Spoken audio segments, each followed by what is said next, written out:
President Obama out today touting his health care act, Obamacare, meeting with 10 Americans who have written letters to him personally, thanking him for the law.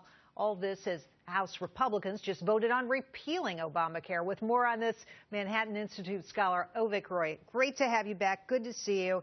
Your reaction first to the House vote. They have voted to repeal Obamacare, and I believe this is the 56th time the House has done so. Well, it's not the 56th time they've voted for repeal. It's the 56th Obamacare-related vote they've had. They've only voted for formal repeal only about 7 times. All right. Actually. Well, I got that wrong. Thanks for correcting me. Common misconception. But now it will go to the Senate, and the question is, can they get this to the president's desk? What we know is McConnell is planning a procedural trick to try to get it through the Senate, pass through the Senate, get it to the president's desk. What are the chances of that, in your view?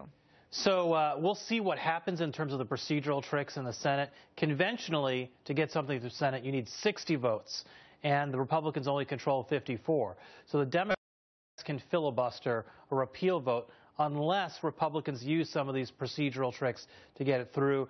Which is what they're promising to do. It's not clear that they'll be able to do that, though. It's not as easy as it might sound. We're just not sure. But, you know, it is interesting. This is the first time Republicans have controlled both houses, right? They've got 2 arms of government, the tripod of government, House, Senate, the White House. They have 2 of those now, and they are voting with both feet to repeal Obamacare. Supreme Court now will hear again a case to try to get rid of the law. Is this the year we start seeing Obamacare taken apart? I don't think we're going to see Obamacare fall apart or collapse or anything like that.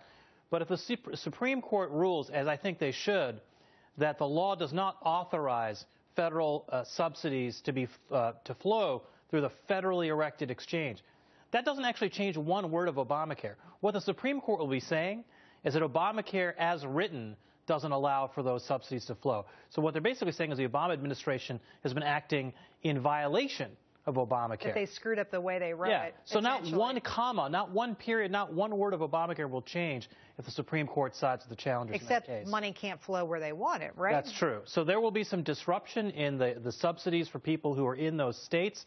36 out of the 50 states are using that federally erected exchange. So that'll be the challenge for the people in those states. And both Republicans and Democrats are debating what to do if the Supreme Court sides with the challengers. Now, the president today was talking about the practicalities of the law. He had some people at hand talking about their experiences with the law. But I have to tell you, we're seeing something very different than what the president is saying. Just last week, we had a woman on who said, hey, look, I'm not buying health insurance. I'm paying the penalty, and I did the math, and it's cheaper for me to pay the penalty than it is to get coverage. She has a family of 5, 3 kids. She's even faced a massive bill. Her son had surgery at the price tag of $22,000, which they negotiated down to $4,000. Do you think more and more Americans are taking this tack? It's absolutely correct what your guest said. So the cost of health insurance under Obamacare is so steep because the law drives up premiums so much that for a lot of people, that fine they have to pay for the individual mandate is a lot cheaper. And that's why enrollment in Obamacare-sponsored insurance plans is a lot lower than the Congressional Budget Office originally predicted.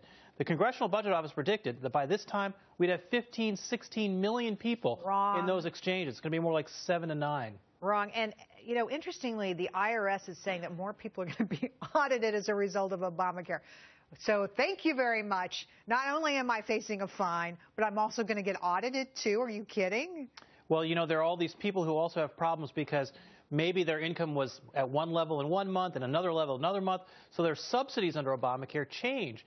And so there are going to be all these clawbacks. The 2015 tax year for people who've signed up for Obamacare is going to be a mess because a lot of those people are going to have to pay back taxes on money they owe for taking those subsidies. Now, to be true here, to be clear, the administration has said we're going to forgive whatever goes on in this first year. We're going to give you time to pay that. We're not going to let it go entirely. But I think ultimately people are going to be shocked at the way this works and, as a practical matter, because most people who are in this category, they never pay taxes. They only get money back from the federal government.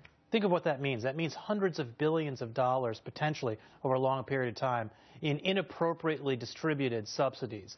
So the Obama administration is saying we're willing to throw that taxpayer money away, because we're so afraid of the politics of asking people to pay what they owe. Thank you very much. It comes out of mine and your pockets and all the other taxpayers in the country. Avik, thank you. Good to see you. And to you.